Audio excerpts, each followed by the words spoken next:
زبردست آپ نے ریسرچ بیس سے فیکٹس جو شیئر کیے ہیں، اسی پر ہم ذرا لغاری صاحب کا بھی پوائنٹ آف ویو جانتے ہیں کہ لغاری صاحب ہر ایک سیاسی جماعت نے بڑے سہانے خواب دکھائے ہیں. کوئی 300 یونٹ بجلی فری دے رہا ہے، کوئی تنخواہیں ڈبل کر رہا ہے، کوئی 200 یونٹ فری دے رہا ہے، کوئی روٹی 25 سے 5 روپے کی کر رہا ہے. عملی طور پر یہ ممکن کیسے ہو سکے گا؟ جو ڈاکٹر صاحب نے سارے فگرز شیئر کیے، کیا ان سیاسی جماعتوں کے تھنک ٹینکس کے پاس جو منشور کمیٹیز تھیں، کیا ان کے سامنے فگرز موجود نہیں تھے؟ انہوں نے غور نہیں کیا کہ یہ سارے فگر سامنے ہوتے ہوئے ممکن ہی نہیں ہے کہ یہ سب ہو سکے؟ دیکھیں ڈاکٹر صاحب صرف اینکر نہیں ہیں، اسکالر ہیں اور ریسرچ اسکالر ہیں، بہت زیادہ ریسرچ کرتے ہیں اور چیزوں کو شکریہ بڑے ڈچے ٹلے انداز میں پیش کرتے ہیں. اور ہمیں اس بات کی خوشی ہوتی ہے کہ ایک معاشیات کے آئینی معاملات کے ایک ماہر کے طور پر ہمارے ساتھ ہوتے ہیں اور ہماری رہنمائی کر رہے ہوتے ہیں. اور یہ ہمارے لیے ایک بڑا، ہمارے ادارے کے لیے بھی اور ہمارے لیے ایک بڑا اثاثہ ہے. ان کی دوستی ہمارے لیے ایک سرمایہ ہے. پہلی بات یہ ہے کہ سبسڈی سے انہوں نے شروع کی بات. سبسڈی جو ہے وہ عام آدمی کو سبسڈی نہیں ملتی ہے.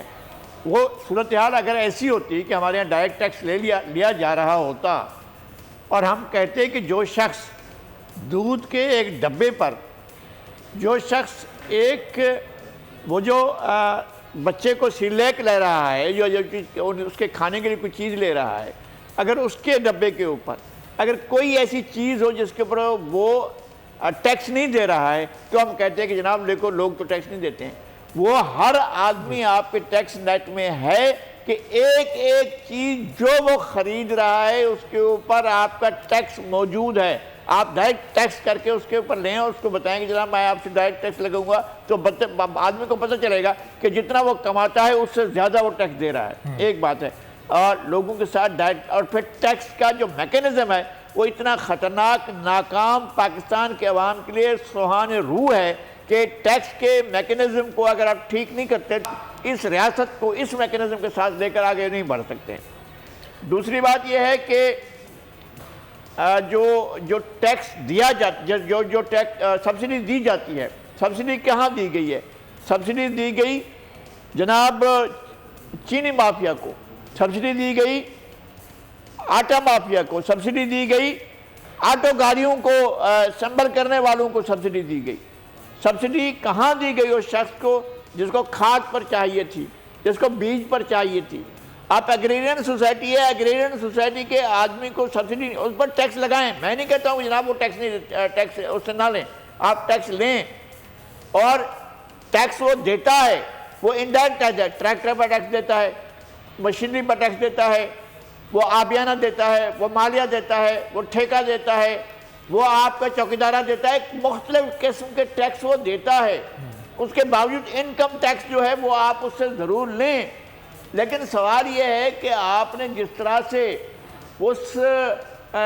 آپ جو کھاد وضع کرتے ہیں، اس کھاد جس قیمت پر آپ اس کو فراہم کرتے ہیں، اس میں تو وہ آپ کو کاشتکاری کر کے نہیں دے سکتا. وہ اس سے تو پروڈکشن حاصل کر کے آپ اس سے توقع نہیں کر سکتے کہ پاکستان کو خود کفالت کی منزل تک لے جائے گا.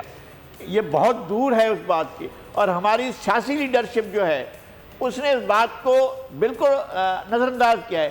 اور جیسے آپ کہہ رہے ہیں کہ 25 روپے سے 5 روپے تک روٹی لے آؤں گا، تو کیا کریں گے آپ؟ یعنی آپ گندم کا، پاکستان میں گندم کی کاشت کو ختم کر دیں گے یا گندم کی کاشت بڑھائیں گے؟ آپ کسان کو آپ جو ہے اس کو دیکھیں گے یا نہیں دیکھیں گے؟ کسان کاشت کیا کر رہا ہے؟ اگر کسان کو یہ پتہ چلے کہ میری گندم جو ہے میں نے اس پر 3000 لگائے ہیں اور اس سے مجھے واپسی میں 2000 بھی نہیں ملنے، 1000 بھی نہیں ملنا ہے، تو وہ گندم کیوں کاشت کرے گا؟ آٹا امپورٹ ہو رہا ہے سر ابھی. یہی صورتحال ہے، یہی صورتحال ہے. ایک ایسی ایگریرین سوسائٹی جو پوری دنیا کا فوڈ باسکٹ تھا یہ پاکستان، یہی علاقہ، یہی 5 دریاؤں کے ایک زمانے میں شاید کئی صدیوں پہلے 7 دریا رہے ہوں گے، لیکن 5 دریا، ہم نے ان میں سے بھی 3 دریا بے ڈالے. ہم فیاض لوگ ہیں، بادشاہ لوگ ہیں، ہم دریا بے ڈالتے ہیں.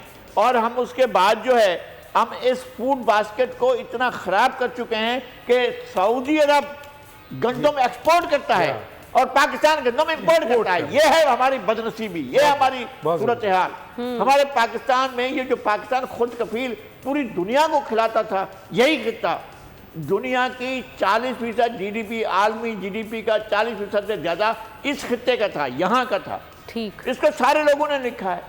دنیا کے جتنے بھی ماہرین معاشیات، بڑے بڑے ماہرین معاشیات ہیں، جنہوں لوگوں نے یہ انقلاب کا بھی فلسفہ دیا، کارل مارکس نے لکھا ہے کہ پنجاب میں اور یہ اس خطے میں جہاں پاکستان بنا ہے، یہاں کیسے ایگریرین بیس کتنی طاقتور ہے، اور یہاں پر ایگریکلچر زمین نہری دنیا کا بہترین نہری نظام، بہترین نہری نظام ہونے کے باوجود ہم نہیں کر رہے ہیں، اس لیے کہ ہم کاشتکار کو کچھ دینے کے لیے تیار نہیں ہیں۔ یہ نہیں ہے کہ ہمارا انڈسٹری بیس نہیں ہونا چاہیے، انڈسٹری بیس ہونا چاہیے، پھر لگا کیوں نہیں رہے ہیں آپ؟ آپ نے موٹر وے بنا دی جی، اور موٹر وے کے ساتھ آپ نے 10 کلومیٹر پر آپ نے انڈسٹری لگانی تھی، وہ نہیں لگائی۔